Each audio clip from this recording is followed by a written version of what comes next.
Welcome to We Are Not Redacted. I'm Gus Zagarella. And I'm Henry, forever wandering these yellow hallways. Don't ask why they're yellow. Anyway, we're here to talk about SCP in the Backrooms. Yes, we are not, don't worry, a slop channel making a weird animation about one in the other. We're here to talk about internet history of one paranormal containing group and one infinite liminal hellscape. You said it, AI database voice of Henry Galley. I'm AI database voice of Gus Zagarella. We've been dead for hundreds of years. This is all that remains. The SCP Foundation and the Backrooms are two of the biggest centralized, crowdsourced indie online horror and sort of speculative fiction projects out there. But there's clearly a big discrepancy between the two, despite their similarities. The SCP Foundation started all the way back in 2008, and for the most part, with some kind of ebbs and flows here and there, is still going strong to this day. There is well in excess of over 8,000 items on the website from hundreds, if not thousands, of different authors. And on top of that, tales, groups, like different lore mechanisms. Whereas the Backrooms, which only started in 2019 and saw sort of a big boom in the pandemic era, was huge. It was everywhere. It was hypersaturated. It had those amazing Kane Pixels short films that were optioned by, I believe, Blumhouse for a feature adaptation, but then it was gone. Just like someone who has been bopped. Bop, bop, bop, bop. Yeah, absolutely. I think what's really interesting here is that as much as SCP and the Backrooms are like storytelling mediums, that they're settings for stories to take place, they are also a reflection of how the communities around them develop and in some cases didn't quite congeal or communicate. Yes, and I think that gives us a really great starting point for jumping into our exploration here, Gus. We'll talk about the SCP Foundation first because it has seniority, and there's just kind of a lot more documentation, both internal and external, on this. We'd also like to give a huge thanks to the SCP community, whose own documentation of their history and of their come up has let us explore this in such great detail. So it all started with a 4chan post in June 2007, before any formal codifying of the sort of SCP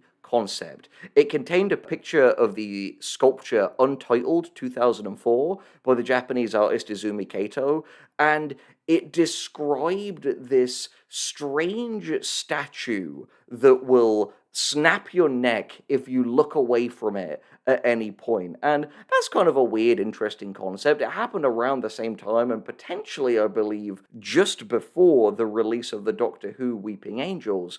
But I would contest, as a lot of people have said, that the monster itself here, which would later become known as SCP-173 the Sculpture, I don't think is the reason why this thing started to blow up.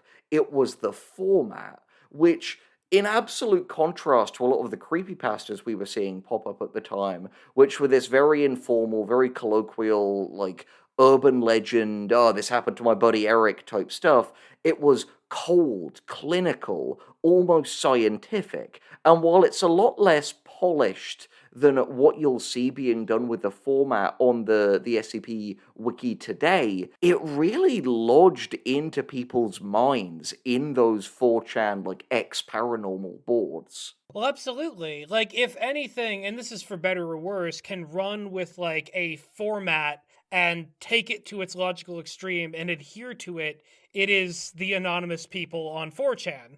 And so when something like this happens, you start to get a lot of people who are like replicating the ideas, the terminology, the way that it's presented, and SCP begins to evolve beyond just this one self-contained entity and into a manner of categorizing all kinds of sci-fi fantasy concepts. Yes, absolutely. And we've gone into this before in our Two Professional Writers video where we talked about the Reddit No Sleep community and the Magnus archives with the kind of Magnus Archive system of the powers or the fears being this sort of taxonomy of all horror ideas. And I think with this very first post that we saw on 4chan, which quickly spawned a whole bunch of imitators in this style, I think it lodged itself into people's brain in the same way that a kind of earworm song is most likely to be from like a half remembered melody or hook or lyric. It was, if you'll forgive me for throwing in a bit of a jazz cliche, as much about the notes not being played here. It was, okay, who are the people writing this thing down? Who are the people who are containing this monster? How did it get contained?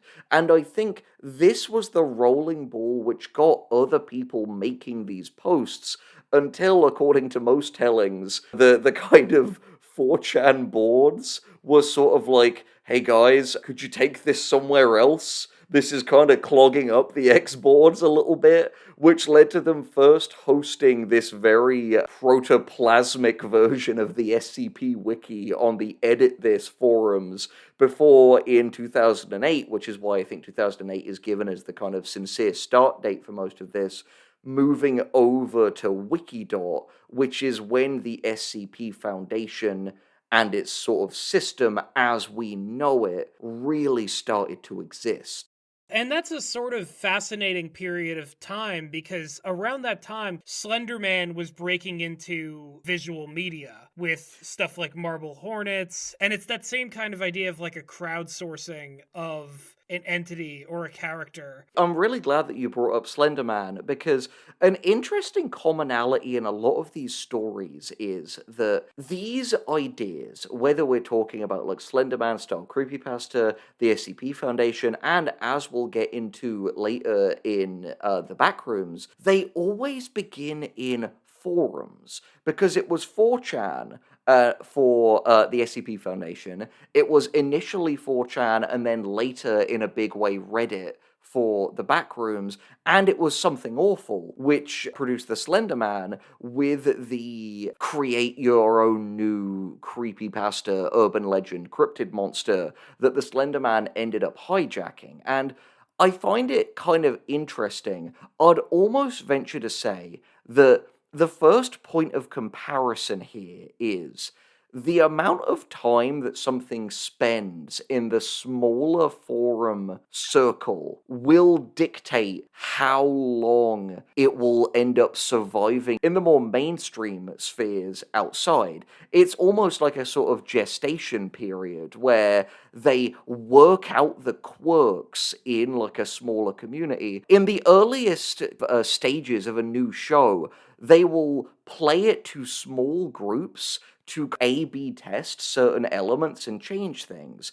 And I think with the beginning, like 4chan exposure of the SCP Foundation, how much time it spent on the X boards and how much time it spent in these like earlier iterations of the wiki, they were able to figure out kind of what works and what doesn't in an extremely low risk environment rather than showing their ass to a wider audience who might see something that just hasn't had enough time to bake yet and think, this is kind of dumb, I'm not interested in this. Yeah, and honestly, the biggest risk that came with like making these things, and I think the like Something Awful Slenderman stuff is also an example of this, is that people were experimenting with website design and technology and formats as much as they were trying to perfect this new trend. You know, the whole idea of filming things on camera and doing like a sort of found footage style or editing video, or in the case of SCP, writing in this very particular clinical language in a particular website format, placing the photographs in the right place. It was all this stuff that was like untested. So really, if someone couldn't hack it adapting to the format, they probably weren't writing good articles anyway, or making good photos or making good videos. I think this is a really good example of the whole Marshall McLuhan, the medium is the message type thing, because this isn't something that could really exist in this same state outside of if you made like a sort of dragonology or wizardology style, like fake encyclopedia book would maybe be the only low-tech equivalent that would really sell what this is. Oh no, nobody get in contact with Kenku Cross. The horny SCP encyclopedia. I mean, to be fair, some of them on there, I'm not going to name mallow names, stir up certain feelings in audience members already, even without the sort Well, of overtly sexual element. I gotta say too is that SCP has been around that certain like lascivious articles, let's say, have been changed because a wider group of people was interacting with the wiki, and it was like exposed to oxygen and sunlight, and some stuff just seemed in poor taste as a result because it's like, oh, this isn't just going out to anonymous 4chan users and like a small part of the internet. We're in a new era where like everybody knows about this and we can't just put our names on this or put our like, fandom behind it if people are going to see the nasty shit we get up to. Which makes a really excellent segue because in these early periods of the SCP Foundation, said with love to that community and that world, and they would admit very much the same, there was a lot of low quality articles making it through the filter just because this was something that was, in the Ray Bradbury sense, jumping off the cliff and building its wings on the way down. However, it immediately set itself apart from a lot of different similar communities by building up a devoted sort of revolving door mod team who at a point started engaging in quite rigorous quality control measures that meant that certain articles couldn't get through the filter, certain articles needed to be heavily edited, resources were written on like how to write certain materials and certain cliches to avoid. And while this kind of thing will always be a kind of ongoing battle, it never really lost its forum roots there of having itself be quite rigorously formatted and moderated to ensure quality. And while in this stage, a lot of the sort of weird, horny ones you were still talking about, Gus, like the like nature goddess that can only eat cum and like weird stuff She like wasn't even that. a nature goddess yet. She was a nun succubus with Yeah, the outfit and everything. I mean that's the thing that there were many things like that at the time. There was one, and it might still be on there, that was just just a big old pile of boobs. Just a big mountain of boobs. And yeah, and there are still some on there that are very much this week's episode, the author's poorly disguised fetish. But we made a whole video defending Bora Bora Honeymoon, so we're not going to sit on an ivory tower and tell you that's wrong. It's just funny. I will say too, as well, is that the fact that this had such a like specific format with like the usage of clinical language, and you had to structure the articles a certain way, you had to talk about like certain containment procedures, experiment logs, all of that stuff. That I think more so even than the quality control that came later and helped refine those articles that made it through down to the most iconic ones. It was this approach that you did indeed need to disguise the fetishes by using the actual format. You couldn't just write one that was just whatever you wanted it to be. Like SCP became a specific thing, and that's how you got some of like the most iconic ones that are like memorable to this day, like 682, the hard to destroy reptile, 096, the shy guy. 106, There's the old man, 049, the the plague old man. doctor. There's Abel. Abel's in there too. I always forget his number, but he was like the Yeah, sort he's of O76, I believe. yeah, if you've seen like Gilgamesh from Fate Stay Night, he's a little bit like that, except like I guess with a bit of Keanu Reeves in there. I don't know. Yeah, That's just how I a bit of imagine him. unite, you might A bit of say. unite. Yeah, yeah. He put his old unitussy into it. If you're wondering what we're Um, vaguing there, on the Patreon, which you can join for only $1 a month, we reviewed a book co-written by Keanu Reeves, yes, that Keanu Reeves,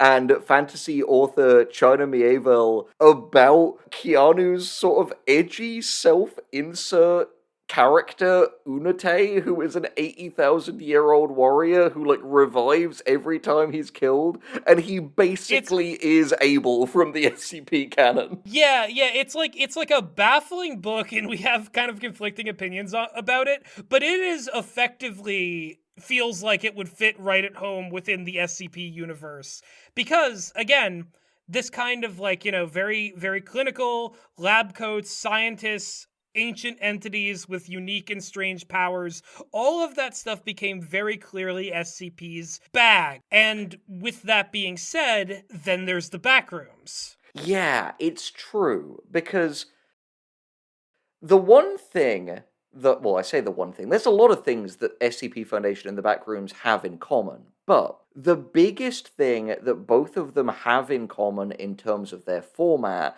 and their approach to creativity is they are both a huge number of articles and pieces of lore, but they both have a spine. And in the SCP Foundation, the spine is the organization in universe of the SCP Foundation. Whereas in the Backrooms, the spine is the location of the Backrooms. And that might seem like a little bit like, oh, that's obvious, Henry, but this is really important to think about in these terms because whether which one will stand tall rests entirely on the strength of its spine. And in the SCP universe, you ask any SCP fan or writer, they will very quickly tell you there is no canon, which is true. The characterization of the SCP Foundation can alter vastly between articles. In some articles, it can basically be like a workplace comedy. In other ones, they can be this group that is like trying their best but is like consistently outmatched by the things they're working with. In another, it could be an almost godlike thing which has like a contingency plan for any scenario. And in others, still, they can be an almost lawful evil group. This was especially common in some of the older articles that might like wipe out a whole town because they were exposed to something because they didn't want to take a chance. A great example being the incredibly disturbing slow burn sloth SCP, if you know, you know. But like you were saying, Gus, aesthetically, tonally, no matter what canon you're going with, there will always be things in common. There will always be the scientists and researchers. There'll always be the containment sites. There will always be the format. Whereas the Backrooms, we run into some issues there. So, let's talk a little bit about the history of the Backrooms, just as we did with the SCP Foundation, to see where it might have kind of fallen apart. So, the very first Backrooms post was also on 4chan, but was 12 years after the SCP post. So 2019, the kind of infamous first picture of that weird, eerie yellow hallway, which has since been found to be, like, part of an indoor go-kart track, which is really bizarre, but that's by the by. It was the original one that speaks of the Backrooms as just like 40 million miles of randomly segmented yellow hallways with damp carpets and buzzing overhead lights that is infinite and unending and vaguely implying that there might be other things in there that present a threat to you in the audience. And those Kane Pixel videos kind of showcase it being exactly like that. It is this like, yellow expanse. There are unknowable, terrifying things that are chasing you down. And that was like the look and feel of the Backrooms as a concept. That was the Backroom. Existing sort of parallel to this trend of people getting fascinated by liminal spaces, but distinctly its own thing. Yes, exactly, exactly. We are huge liminal space fans here. Here is a fun fact about me and Gus, and this is making me want to do this again sometime. We have Mm. historically, along with our other friends like Meg and Addison and Charlie and Zooey and Jasper, done sessions where we will just watch liminal space compilation videos, pause, and discuss each one and what we think it implies and the feelings it gives us, which in many ways ties directly into those early feelings of the Backrooms.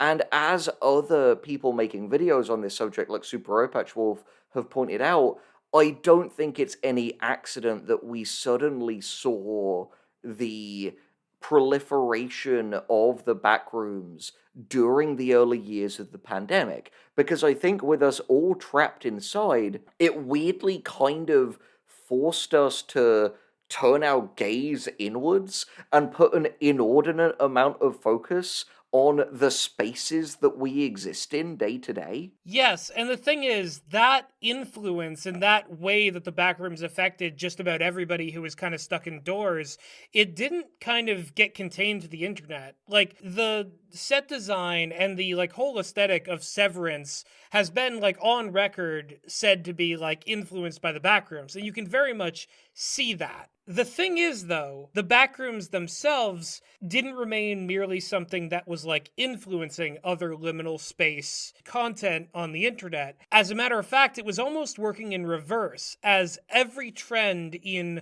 what kind of unique liminal spaces there could be started to piecemeal, bit by bit, be absorbed into the original idea of the Backrooms. It's true. I think it's oddly darkly telling that the Backrooms image that started it all, in the more wikified SCP Foundation like version of the Backrooms, became known as Level Zero. Just this thing that basically, by definition, you will escape and go to other levels where other weird things happen. Yes, and so in this new kind of linearity, you get something that unlike the SCP Foundation, where you would imagine that all of these different things are contained together on these different sites. But not in a way that you could not access one or the other in any given story or continuity or canon. With the Backrooms creating an order for itself, of which what was once just the Backrooms is sort of the gateway into, you almost create something that exists to be moved through and not dwelled upon. And crucially, these things, these levels, they remain separate from each other, whereas the various SCPs exist within the same universe and can cross over with each other at any time. And they often do, and it results in really excellent, like, SCP epics, like SCP 5000s, that feel almost like the kind of, like, Avengers Endgame. Like, oh, and he's here, and he's here, and he's here. Whereas And the him and back. her and the baby too. Too many cooks, it's true. It's true, and I think we see this really difficult phenomenon of, while there's a kind of cohesion between the first few Backrooms levels under the most popular Wikidot, and I say the most popular because there really is not that sense of togetherness for this community in the same way there is for the SCP Foundation. Because it happened so much quicker, we've seen these multiple ideas come to the fore at the same time. For example, for some people, their idea of the Backrooms lore is what they are seeing on Reddit, but what they see on Reddit might be what they're seeing on r/backrooms or r/true backrooms. There are multiple other wikis, some on fandom, some on Wikidot, and obviously further muddying the waters, even though versions change, because the sort of YouTube vultures, like like us, pounced on it so quickly, you would get something where it doesn't have that ability to alter and change in the same way that the SCP Foundation did, because in many ways, the alteration of the internet to something where everything is centralized Everything is monetized. The second something exists, other companies will be like, okay, well, how can we make money off of this?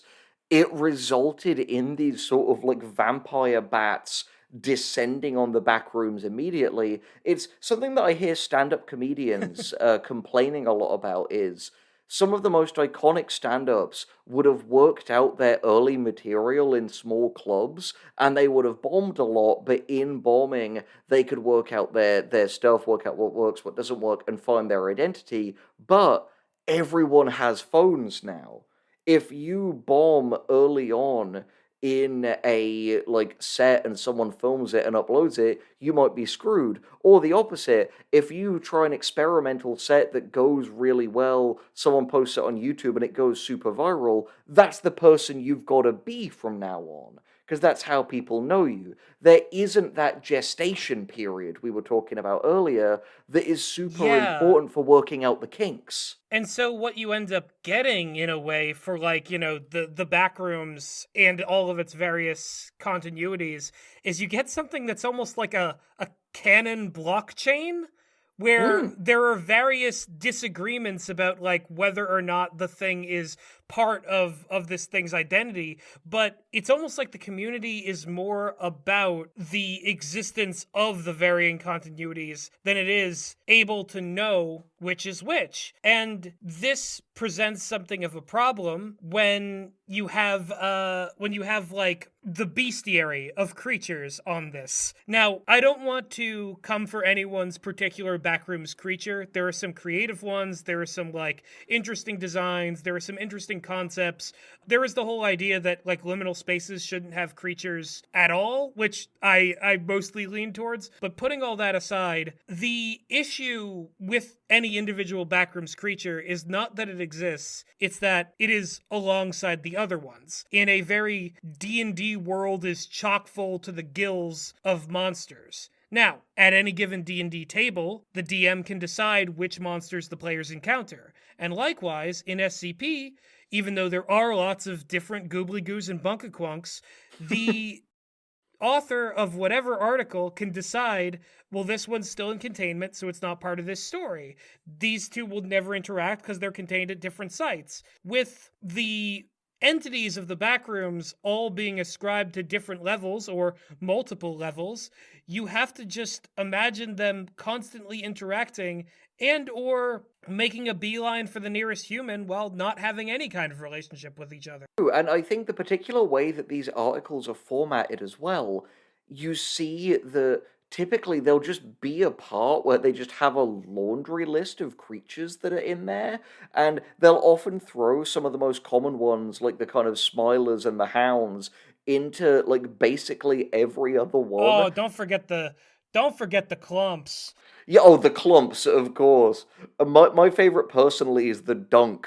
We've discussed this off mic, but the dunk is The this like dunk. little elephant guy, and there's a bit on his article, at least when we read it, that was like, oh, the dunks are extremely obedient, and they follow like whatever their masters say. They will commit Right. unspeakable atrocities if ordered to. And it's like picturing this like little like cartoon elephant with like an AK-47 at some like war crime site. It's patently Yeah. absurd. But See, here's the thing. Like, I think, like, it's worth pointing out that, like, we are fully aware of how silly early SCP is, and even some like current SCP is. The thing is, it's hard to know what is real, what isn't, because there has never really been a period of like you were saying, a gestation period, a period of like, curation. Like there are genuinely some fun ideas in the back rooms. Like there's a parrot named Jerry Jerry. who like who endears people to love him by like contact. It's a fun idea where it's just this one random blue parrot in all of the back rooms. Maybe the only parrot like entity in there has created like a mini cult around himself. The issue is it's like, where do you meet Jerry? Where do you go? How do you get there? And also, what else is happening? There's no connective tissue other than it's the back rooms. They're all there in the nebulous idea of the backroom. It feels darkly ironic in some ways that the wikified take on the Backrooms feels in many ways like a bit of a poor attempt at a video game, in that it's full of like what feels like these sort of bizarre Unity assets that were just thrown in because the person saw them and thought that they looked cool. And it's why, like with the clumps and the hounds and the smilers, you almost see like, yeah, every level has its like grunt enemies, but some will have boss enemies that are specific to the level. And it's Yeah. it And that's the creates a really thing. antithetical tone to fear. Yes, yeah, especially when like you'll have like, maybe a really unique level that has like a very specific like story, lore, design, and then the article will also clarify like, oh yeah, by the way, the generic monsters you've been seeing for the last 5 levels are also here too. It's one of those things where it's like individually any of these things could be very creative, but together they dilute the unique qualities of each other. It's true. And I think this brings me up to two other points I've really been thinking about. Something that really helped the SCP Foundation rocket to popularity, because it's always been this niche thing. It's had help over time with people who are into the paranormal and speculative fiction and creepypasta and things like that, all pitching in and helping it happen. But I think what is undeniably the point where the SCP Foundation became huge was in the early to mid 2010s, when games like SCP Containment Breach came out and were played by these huge streamers like Markiplier and PewDiePie and Jacksepticeye that made some of its most legendary characters so iconic. Like the ones we were listing earlier, some of the biggest commonalities between all of those characters, your 173s, your 096s, your 682s, your 049s, your 106s, all of these were featured really prominently in those video games, which were then picked up by streamers, and that's how it became popular from the outside, rather than it being something that almost exploded from the sheer force of internal pressure. Yeah. And also, I think it's one of those things too where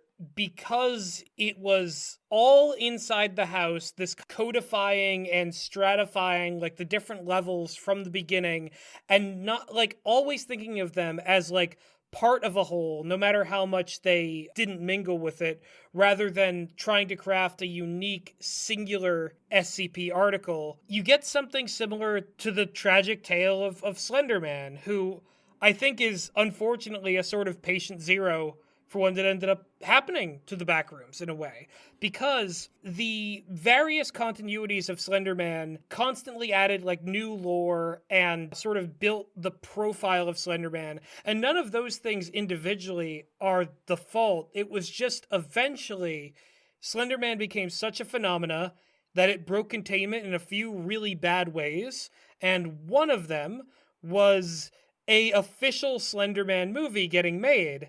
And Mm. there is nothing more damning to a community sourced alternate reality ARG figure than becoming knowable. To become knowable, to become a set thing, it kills the mystique. And from the start, Backrooms continued to bury itself in rules before it could really gain an identity for itself. It's true, and it feels almost like a dark shadow of the Slender Man movie repeating in the Backrooms.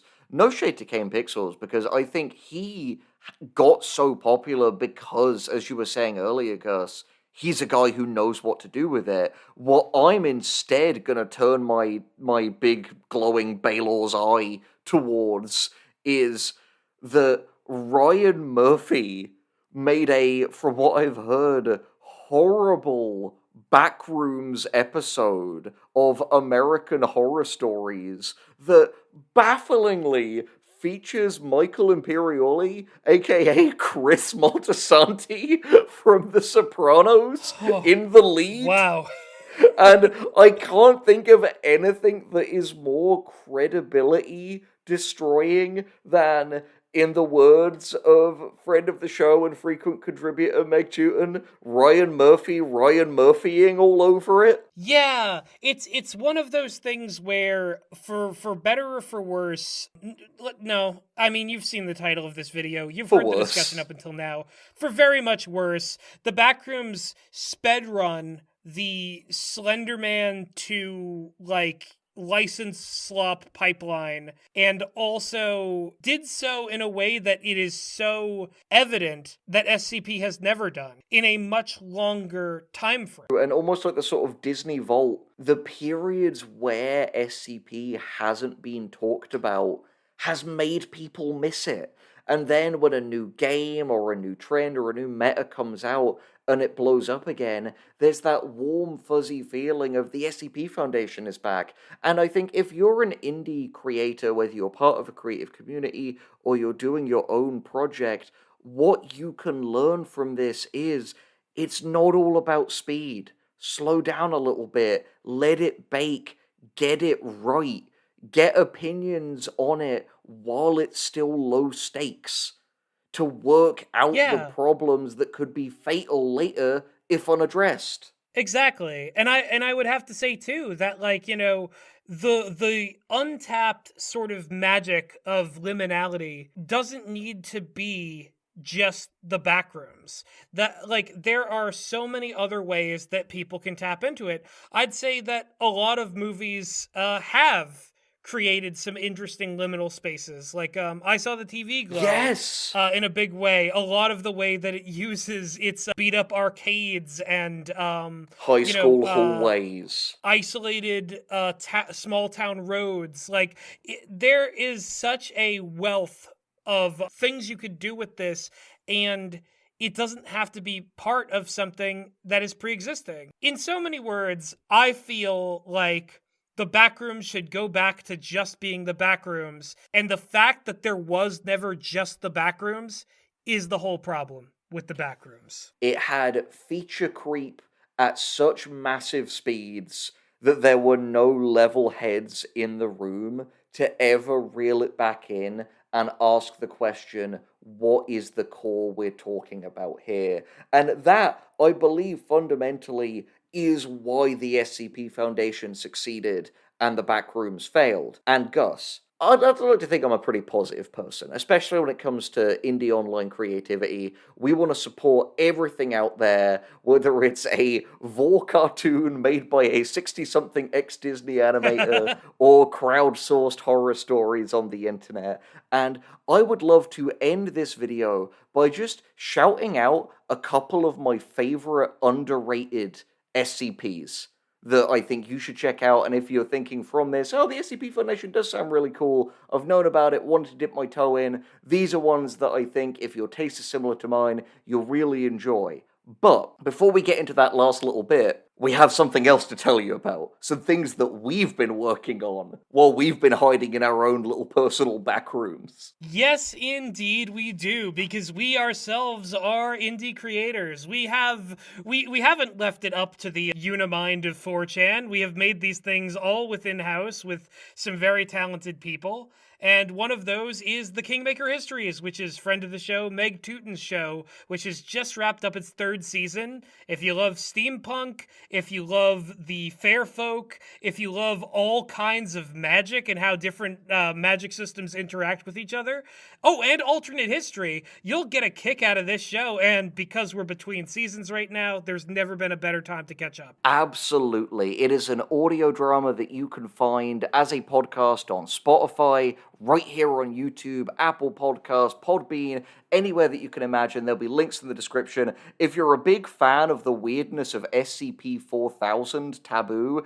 you'll love the bizarreness of the Kearsite, our own freaky, weird liminal space where nothing behaves like it should, is full of weird creatures that are unknowable, and people have gone mad there and are doing crazy stuff, including a deranged cannibal army general played by Johnny Sims from the Magnus Archives. So if you want to put some real craziness in your ears, you gotta check out the Kingmaker histories. And there's other craziness you can put in your ears with its own brand of deranged violence. Isn't that right, Mr. Henry Galley? Yes, indeed there is. If your favorite aspects of the SCP Foundation are all of the superpowered weirdos, the kind of bizarre technology, the lore of the different groups like the Sarkissists and the Mechanites and Herman Fuller's Circus of the Disquieting and Marshall Carter and Dark and fucking Dr. Wondertainment and all the others, then you may love Killjam Triple X. That is Killjam XXX, the deranged beat 'em up, cyberpunk, death game audio drama that you can find in all of the same places we talked about for Kingmaker, including links in the description. It is about Faustina Fettermine, the head competitor in a deranged futuristic death game where women who have cybernetic augmentations and gene-modded superpowers battle to the death for glory and riches in a bizarre, messed up world where there is cloned human meat for burgers, and loan sharks will literally sell parts of you if you can't come up with the money to pay them back. If you like just the weirdness and the darkness, but also an edge of very black comedy, you're gonna have a great time with Killjam Triple X. So yeah, check those out. The internet really is a fascinating place where there are no rules with what you can do with your stories and your media. And I just say, hey, embrace the fact that there are no rules and make something that is so thoroughly yours, or just appreciate other people's stuff. It doesn't all have to be a speed run to getting in the hands of some studio money men. Absolutely. So, I am just going to give 5 little SCPs. Some of these you will have heard of, guys, some of you haven't, but I think they're great examples of how the format and the medium itself can be used to tell these stories, and that I think you should absolutely go and check out and give love to the various authors who worked on them. The first one, which hits very close to home for me, is SCP 1025. That's 1025, the Encyclopedia of Common Diseases, which appears to be a book that whenever you read about a disease in it, you actually catch that disease and start manifesting symptoms. And the way that this story is told in a very slow, considered, almost The Thing-esque tale of paranoia freaked the hell out of me as like a hypochondriac with health anxiety, and I will not spoil its incredible twist. It is so good, you have to check it out. That one to me sounds like very Junshi Ito. Like it sounds Oh, like it like is. a an approach to a like horrifying concept like that only the probably very anxious mind of Junshi Ito could create. No, it's true, and only the anxious mind of me and people like me could appreciate. The next one is SCP-2639, Video Game Violence, which is another really strong one. It is about 3 teenagers who in 1997 were like Jumanji'd into a modded game of Quake, and have since just lived in cyberspace, manifesting and like killing Quake monsters in different locations. And I will give away the twist on this one because it's very enjoyable and it's moment to moment writing despite it. They find out that they've actually all this time been manifesting in real places and killing real people that they thought were Quake monsters. And it's this like horrifying gut punch of a twist, but it has a happy ending because they realize that the teens have gotten good enough to control where they manifest, so they use them as an emergency response mobile task force. That's awesome. Which, just for people who don't know the SCP terminology that much, the mobile task forces are like the sort of militant arm of the Foundation, and they help with the containing process once things have like breached captivity. So Yeah, good for each them. one Good for has those like a kids. yeah, no, exactly, and each one has a different specialty and a cool nickname, and the nickname for that group of teens are the Scrubs, which I think is a lot of fun. Oh, I like that. Yeah. On to the top 3 now. The next one is SCP-2662 Cthulhu, which is a teenage version of Cthulhu who is like a pretty chill guy who just wants to game, but his anomalous effect is that just passively, he spontaneously inspires people around the world to become like violent Lovecraftian cults who try to break into the Foundation containment facilities. And every time he's like, guys, I don't want this. I just want to chill. And I just think that's such a funny Man, subversion of that trope. I've never related to a character more. Yeah, I know people are always busting down our doors when we're trying to game, but with us, it's our parents or the IRS. We don't ever have cults. It's no Yeah, fun. Okay, exactly. Except this. that one time. Ugh. So this one might be the most famous of any that I mention here, but I love him, so I don't care. It's SCP-082, Fernand the Cannibal, who, much like Steve from that one amazing movie, is another classic example of what if Power from Chainsaw Man looked like her personality. He is like a Yes! huge 8 foot tall, like French ogre who loves to eat Compulsive people. liar. Yeah, he's a compulsive liar and is constantly just pretending he's different people, and you just have to play along with him, and I find him just completely delightful. And I also think it's really funny that the original picture for him on the site was a picture of Andre the Giant with like a parasite style like black bar over his eyes, which is just so funny to me. That is really good. I didn't know that about Fernand the Cannibal, but it is very funny to imagine Fernand the Cannibal would totally say that he was Andre the Giant. No, I Like think that is that's a thing he literally would in do. his list of things. Like it's stuff like, do you know what? I'm gonna Google this quickly just because I love him so much. I'm just gonna Okay. read out the list of Fernand the Cannibal things that he pretends to be. It is a vampire, a homunculus, Big Bird, Andre the Giant, Napoleon, Obelix, sidekick of Asterix, Dr. Bright, the Hulk, Alexander the Great, Captain Hook, Sherlock Holmes, Dr. Frankenstein, and Frankenstein's monster. If you think there's another fun thing that Fernand the Cannibal should pretend to be, tell us in the comments.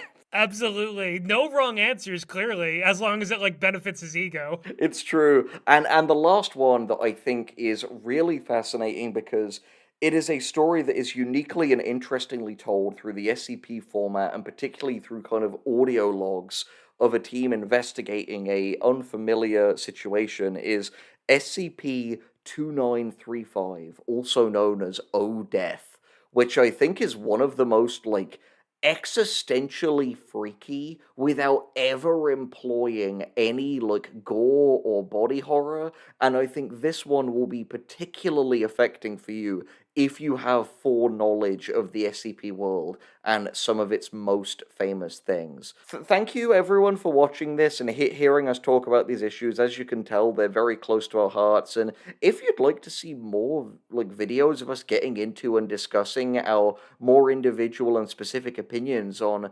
components of the SCP Foundation or even the Backrooms, please do let us know, because I think it is something that on some level we could talk about until the cows come home. And until next time, we'll be seeing you in the near future.